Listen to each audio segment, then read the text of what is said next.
Chromosomes. Little strands of nucleic acids and proteins are the fundamental genetic instructions that tell us who we are at birth. Most people are born with 46 chromosomes, but each year in the United States, about 6,000 people are born with an extra chromosome, making them a person with Down syndrome. If you've ever encountered someone with Down syndrome, you know that they are some of the kindest, most joyful people you will ever meet. They truly have something extra. My name is Lisa Nichols, and I have spent the last 24 years as both the CEO of Technology Partners and as the mother to Allie. Allie has something extra in every sense of the word. I have been blessed to be by her side as she impacts everyone she meets. Through these two important roles as CEO and mother to Allie, I have witnessed countless life lessons that have fundamentally changed the way I look at the world.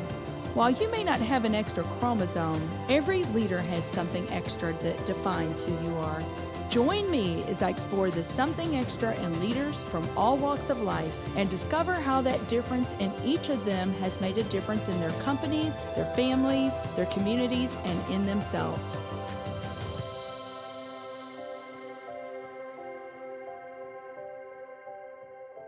I am thrilled to have Kyle McClellan on the show today. Kyle is a former pitcher for the St. Louis Cardinals and is the founder and president of Brace for Impact 46.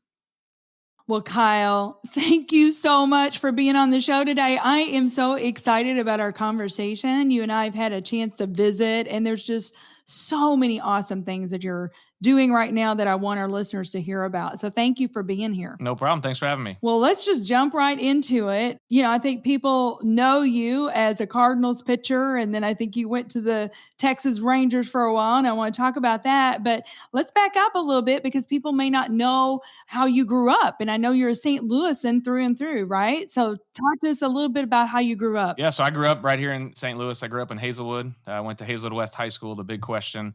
Grew up in a great family, had great parents, great brother and sister, had one each. And, I grew up playing ball. That's what we did in our family. If it wasn't me, it was my brother or sister at a game, and I was the bat boy or running around. And so sports is always a huge part of my life, but it was something that I really started to excel at kind of in that junior high school time frame. Had a chance to get a scholarship at University of Missouri my senior year. And then shortly after that, started getting attention from professional teams. And I was 17 years old and just finished high school and then was drafted by the Cardinals. So my parents and I had to make that decision of, as a 17-year-old kid, do you go to college? Do you go and sign professionally? And ultimately, we decided that we thought the best path was to sign with the Cardinals for development reasons. And off I was, as I was 18 at that time, by the time I signed, and off into the real world with expectation, all the things that go with it. Right. Well, I know that I've read a little bit about you, and you were a 3-sport athlete, right? So Yep.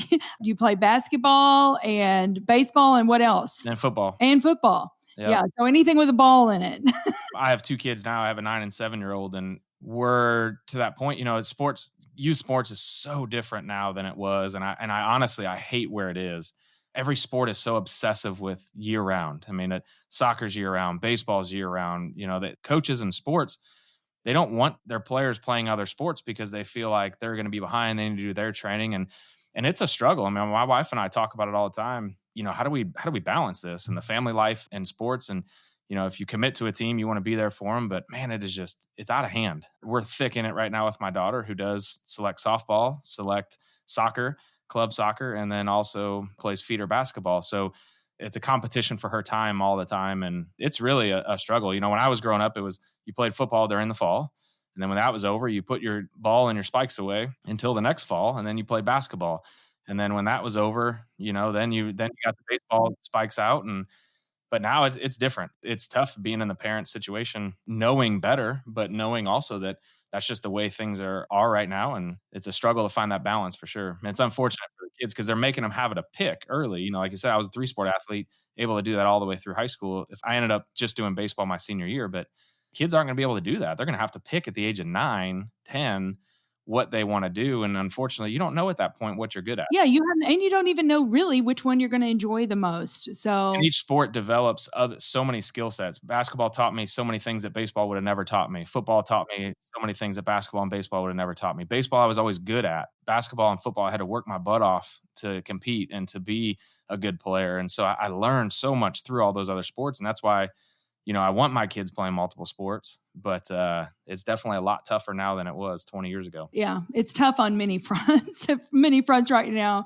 So I know you have your 9-year-old little girl, Olivia, and then your little almost 7-year-old. Yep. Let's talk a little bit about your Cardinals experience. And I know that was just an amazing experience for you. So you were drafted, it was 2002? Drafted in 2002, and then I spent 6 years in the minor leagues.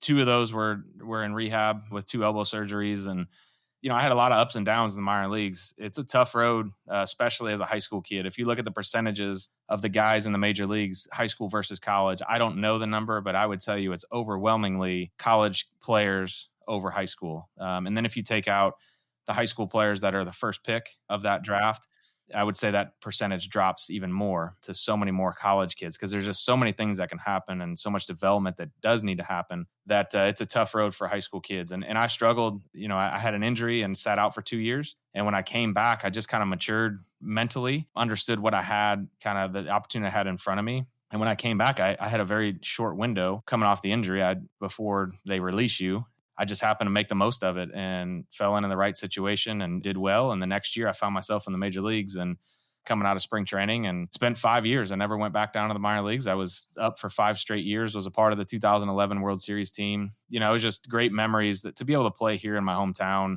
in front of my friends and family all the time was great. I always say it has its negatives too, because if you had a bad game, everybody was watching. Like if I was in San Diego or Seattle and had a bad game, nobody would know.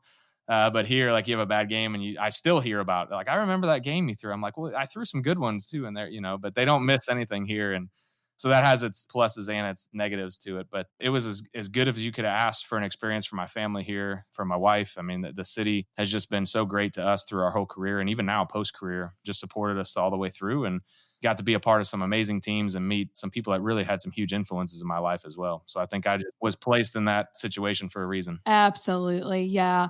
To be able to play for your home team, that is a dream come true. But I also know, Kyle, that you developed some amazing friendships. Yep. And one of those was with Adam Wainwright. And I really want to dive into this because there's so much that I want to talk about here.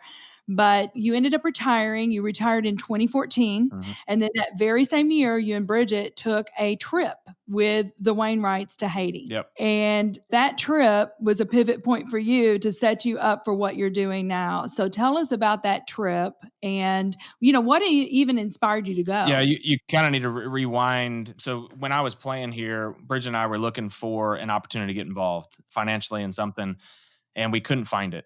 We looked for 3 years and we couldn't find our right fit. And in the meantime, we had put money aside in a giving account that we were just waiting to kind of use. And I continued to go down some roads and doors were getting closed. And Adam was a great friend of mine, a mentor of mine, a tremendous leader, and had a huge influence on my life. And I would say on my wife's life as well, between, him and Jenny as a great team to us. And I reached out to him and I said, Adam, you're doing some amazing things all over the world. What are some things that we can get involved in? And he mentioned some things and it just wasn't for me. I'm very type A, I'm very hands-on, and I didn't want to just put my name on something and have somebody else just kind of take it and run with it. I wanted to be involved in it. Thankfully, we didn't have anything from a family standpoint that really grabbed our heart or really, we were able to get behind, as a lot of people are drawn into things because of, family situations. And so we were just like, man, what is it that we need to do? And so 3 years went by. I'm with the Texas Rangers. I call Adam at the end of that year. I just had surgery on my shoulder. So injuries is what led to the early retirement.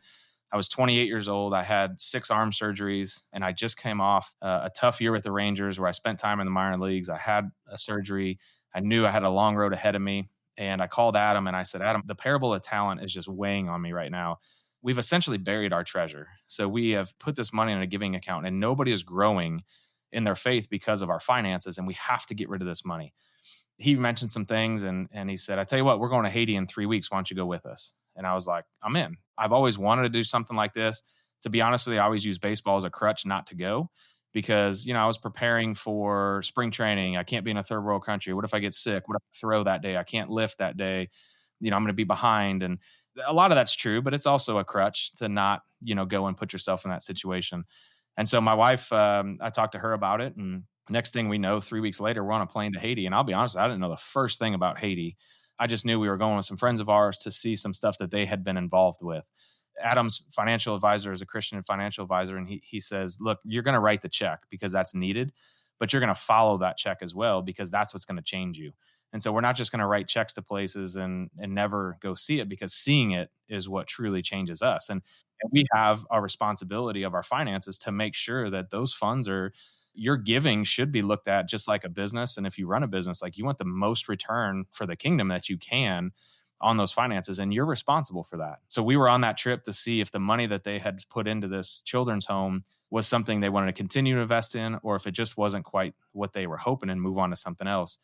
We got down there, and Bridget and I didn't know in that 3 years. I couldn't tell you what we were looking for. I couldn't tell you the project we wanted or what it looked like. But when we saw it, we knew it. And when we got down there, we were like, this is where we need to be. And a lot of things were there we didn't really know. But as we started going, we're like, this is what we were holding out for. We have a leadership team in place. So I don't want to do the day-to-day grind of making all the decisions. Mm-hmm. We already had people in place for that. What they needed funding. And what our strength was funding. That was where we said, hey, we have some funding in place, but let's create this organization and make this thing last longer. The funny part and the ironic part about this trip is that purposely, I'll be dead honest, I didn't want to do international. Like, I wanted to be in St. Louis. I'm born in St. Louis. I'm raised in St. Louis. St. Louis supported me throughout my entire career, and I wanted to support St. Louis back through that. And so international wasn't where I thought that we would end up. And what I quickly learned was that there was some selfish intent into that maybe I didn't know at the time, but I think deep down inside, there were some selfish desires of like, this is going to build my name in the community. There's some selfish stuff to it. But what I also realized is how big the kingdom is on that trip in Haiti. And what I realized is God loves those kids in Haiti just as much as he loves my kids. And that changed my life, because before that, I would tell you that my kids were more important. The people in my bubble, the people in my city, my interaction, they're more important. But God doesn't see it that way. God sees it as, I don't see city and county and state and country lines. I see everybody as one, and their people. And that was a perspective I didn't have until we got out of our comfort zone, went over there, and it completely changed our life and the trajectory of my wife and I's relationship, our faith, and our organization that was created after that, because our eyes were open to so much more. But more so, what I also saw over time was that we had the heart and we had the passion, but we didn't have the training. And so what God was saying is, I love your heart. You're going to do some great things, but you're not ready. If you come to St. Louis and start here, you're going to fail.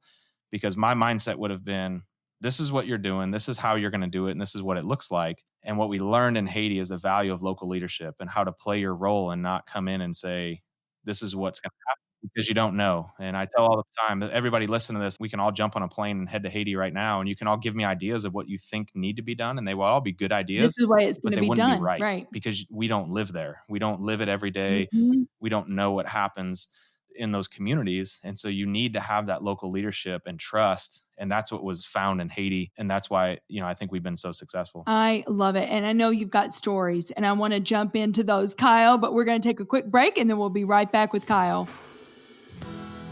Are you a rising IT leader? Could you benefit from a network of like-minded peers? Let me introduce you to the St. Louis Technology Leadership Experience. This one-of-a-kind program gathers cohorts of IT professionals for 3 workshops: pure small group problem solving, one-on-one mentoring by IT executives, and multiple networking events. You will be prepared for your next steps as an IT leader by gaining core leadership competencies and a strong, powerful network of peers. To apply for our next TechLX cohort, visit tpi.co/TLX.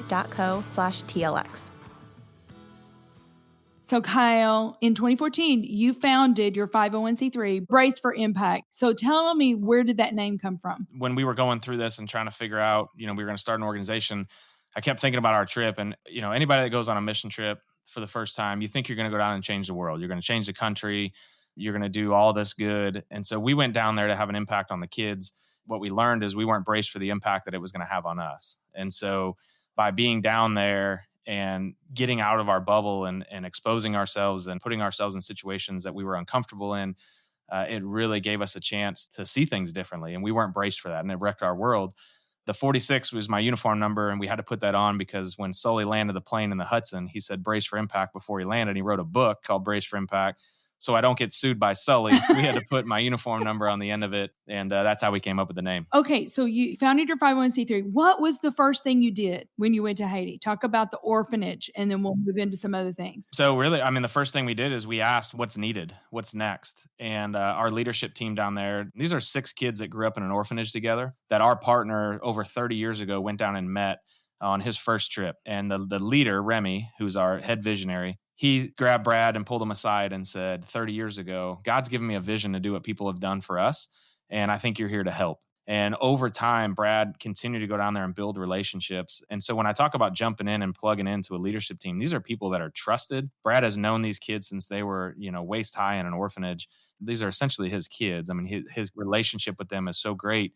And they're our leadership team. So they now sit on the board. All of the things that we've done down there is done under their name and their entity. So it's theirs. This is a Haitian-led community project. So we sat down with them and they said, we need to expand our children's home. We have 32 kids. We would like to expand it.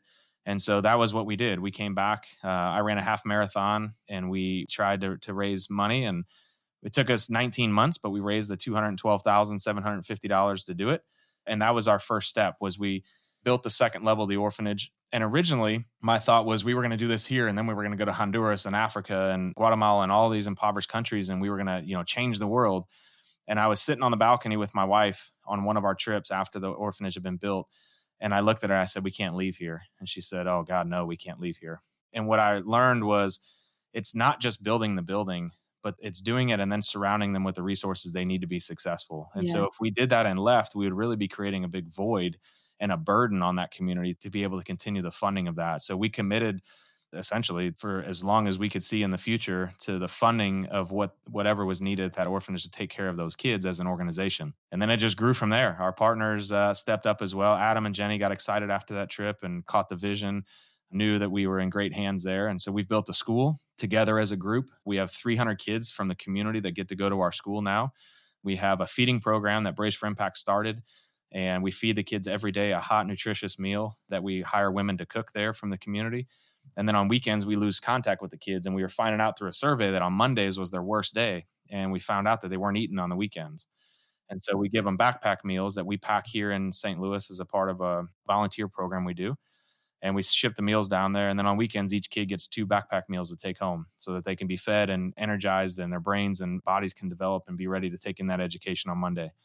We have a hospital that a kid that grew up in our orphanage, our kind of original orphanage that's about 20 minutes away from ours now, where all this kind of stemmed from. Brilliant mind, wanted to be a doctor, and went to medical school 7 years in Port-au-Prince and became a doctor. And Adam and Jenny have built this hospital that sees over 1,000 people a month. There's a ton of jobs created from the nurses and doctors and everybody that's associated with it.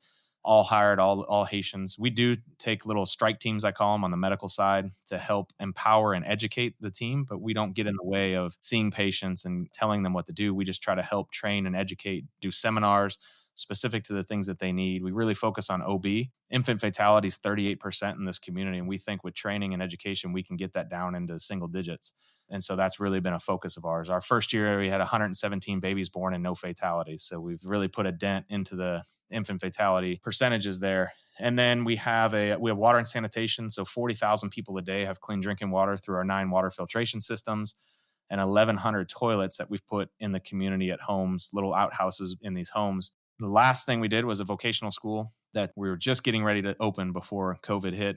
And so we've kind of paused on that a little bit while we're kind of getting things in order. But that's kind of that next step for that transition for these kids when they come out of the orphanage and the school, giving them a skill set to be successful in the local environment, not just giving them an education and then turning them loose, but then giving them that training for job specific things there in the community. So that's all happened in 2014. We still are, I had to go down there 5 or 6 times a year, lead groups down there and trips. And, it's been life changing. But what it also helped us do is 2 years into that, Bridget and I sat down and we said, we have to come back to St. Louis. There is a need here locally. And I love what we're doing there, but we have to have a local component to this. And so we came back and quietly started looking. We're a really good partner. We fundraise for you. So everybody wants us to be their partner. So we quietly started looking and got connected to someone that's very connected to the inner city. And I said, the city is where I want to go. As I look at our city as a whole, I just feel like there's a need there. And I'm not afraid of tough areas. In Haiti, we chose Haiti. It's knowing it's one of the toughest places to do ministry. So we're okay with that. So we found an amazing partner. His name's Andre Alexander at the Tabernacle Community Development Corporation. And my wife and I sat down with Andre and said, we were connected by a mutual friend. So we had, a lot of respect for him going into it. Essentially said, I'm not going to tell you anything about us or what we're looking for, but I want to hear your plan. And he just rattled things off. And my wife and I actually had a checklist going into this, like, okay, what are some of the things that we've seen successful that are going to carry over? And it was like we gave him the answer sheet. He was just like checking everything off, and just a brilliant mind and amazing heart and a tremendous leader. We said, this is our guy. This is what we need to do. So we started a partnership with him to fund his vision. Again, this is his vision, not ours, and his program. And what we do is help him and his organization buy and renovate homes in a very targeted area that surrounds his church so that he's the center point of that. They're renovated by all local contractors, so we don't do any volunteer work.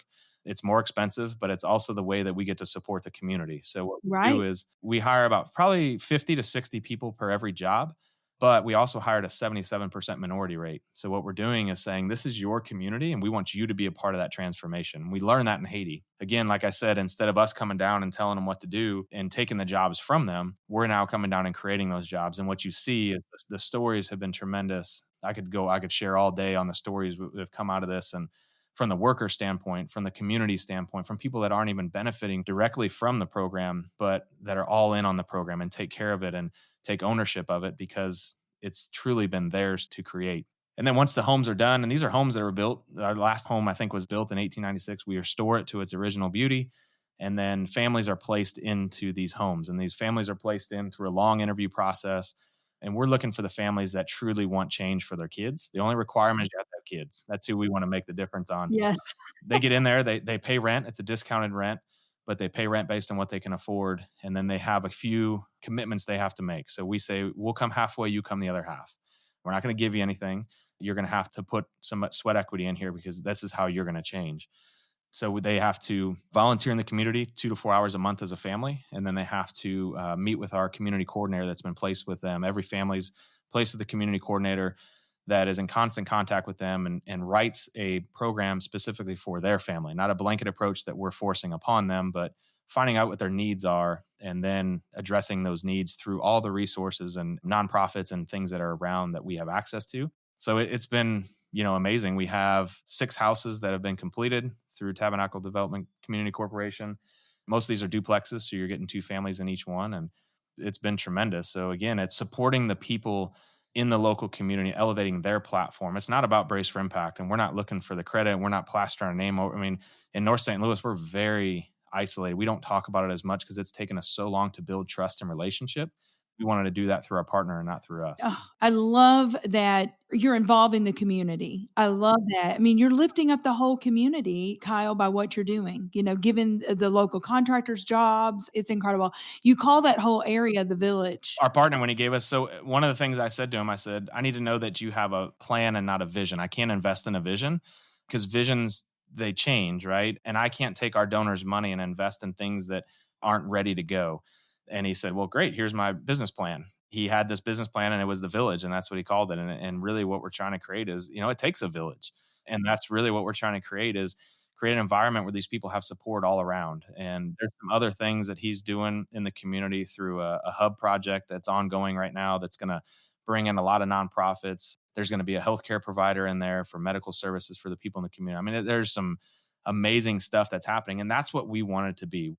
The one thing I know is I'm not an expert in a lot of things, and I don't want to be, and I don't want to pretend to be. So what we want to do is we want to take our lane and we want to do what that is. And then we want to bring in the people that are experts in these other areas, and they can say, hey, here's an area that's becoming a thriving area, an area that's worth investing in. And if our partner thinks they're a worthy partner as well and have the best interest of the people in the community, and they have that expertise in this area, then let's bring them in and let's let them go. We're going to dilute ourselves if we try to spread ourselves out and cover everything. And so let's focus on supporting the housing piece. And then let's bring in other people that are really good at other things that are going to be great partners. It's the same thing in Haiti. we can just go and spend our money on building all these buildings, but it's not going to do anything. Like, let's find our lane in what we do. And we've brought in Baylor University to help us with engineering down in Haiti. We've brought in a tremendous medical staff, Mission 318 and Mercy doctors and nurses that have helped us and taken over our hospital training and education. I don't know anything about medical. I have access to amazing people that can play those roles and do the education side of this. And SLU School of Education we partner with to help empower and train our teachers so that we can get the most out of our teachers that we have. And that's going to trickle down to the education of our students. So that's really a strength of ours. Find the right people that you can plug in, but it has to be the right partner. We've walked away from partnerships that just weren't right. They weren't catching the vision. Yeah. You can tell they were going to be difficult to work with. But people that truly say, this is your project, you guide us, but here's the things that we can bring to the table. And that's a huge way of how we've had strength. Yeah. And there may be somebody listening now that says, I've got a strength, so we'll talk to you about how you can get involved.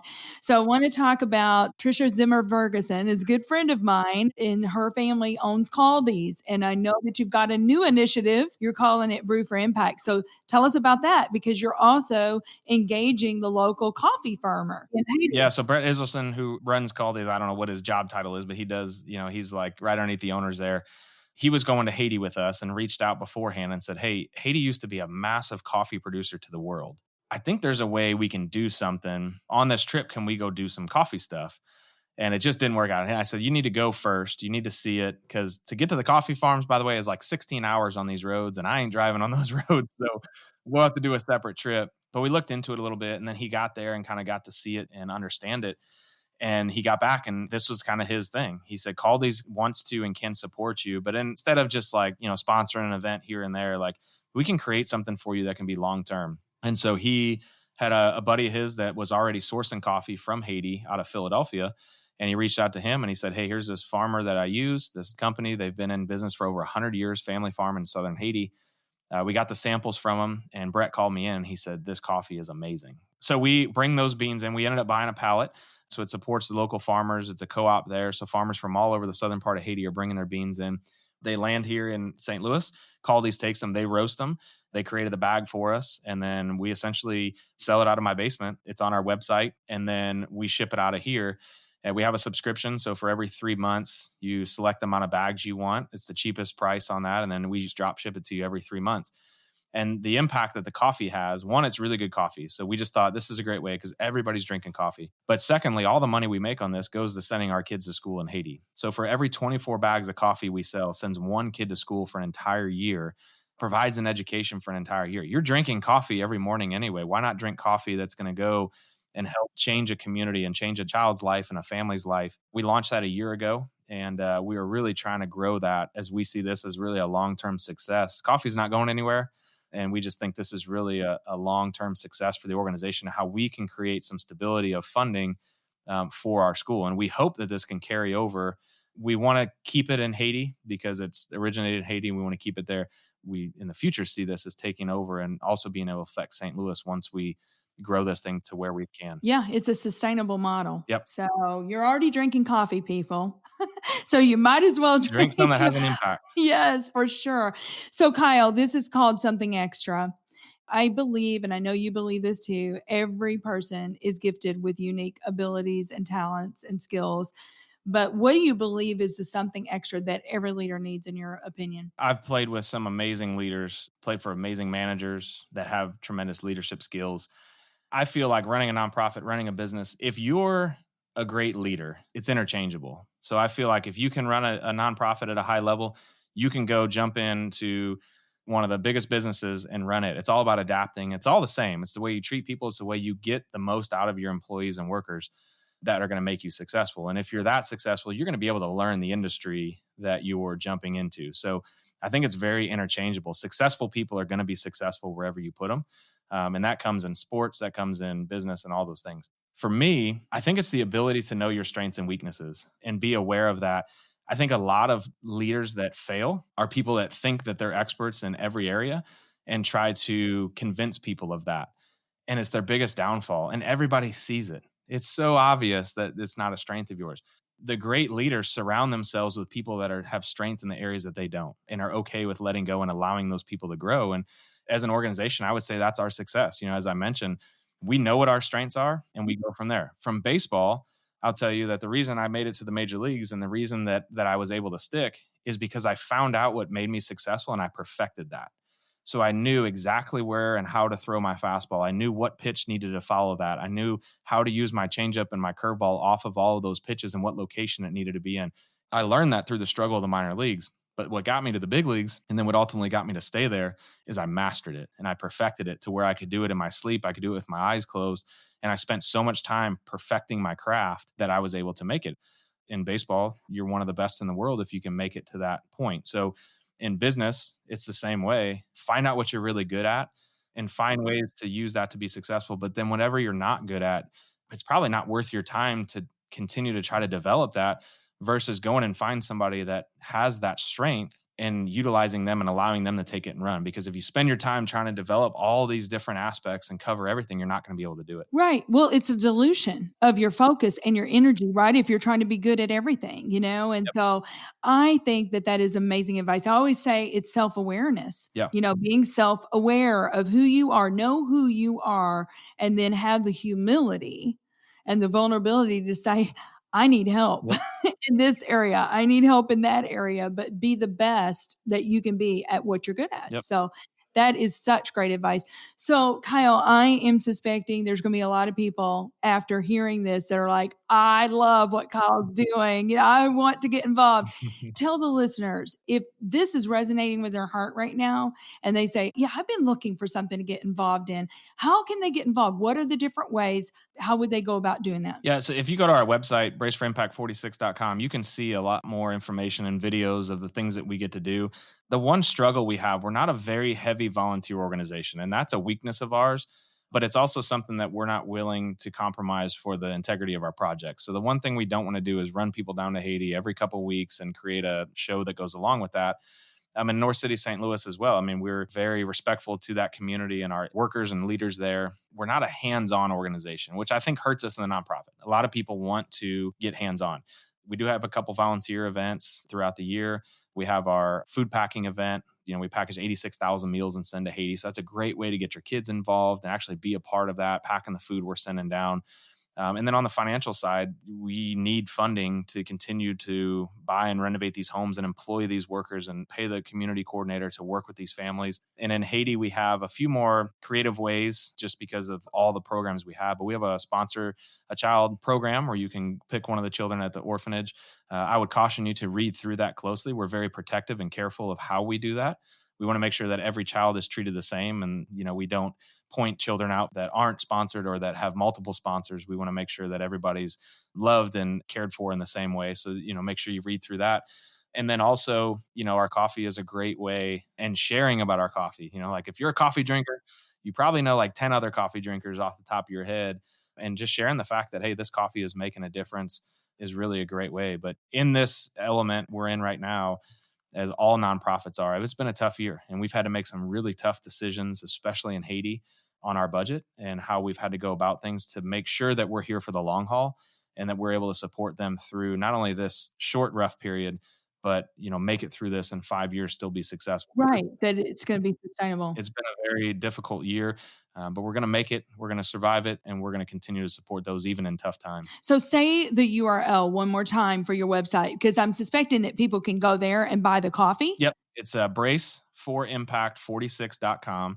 And then on there, you'll see the shop icon, and you can pull down on that, and it will take you to our Shopify, and I'll get the alert on my phone and I'll get to work. I'll write a handwritten note to you and we'll package it up and get it out. Sometimes my kids will write a note to you too. So if it's a little sloppy, don't be mad. Sure. Yeah, no, I think that's awesome to get your kids engaged in that. Yeah. Well, Kyle, this has just been so much fun. It has been a joy for me just to sit and have a conversation with you. And I know that your story, I know everything is going to be so impactful for our listeners. Impact. Use that word, impact. That's right. That's right. Well, I appreciate the platform and the opportunity to share it. Well, thank you very much. Thank you for listening to today's show. Something Extra with Lisa Nichols is a Technology Partners production. Copyright Technology Partners, Inc., 2019. For show notes or to reach Lisa, visit tpi.co/podcast. Don't forget to leave a review on Apple Podcasts, Google Play, or wherever you listen.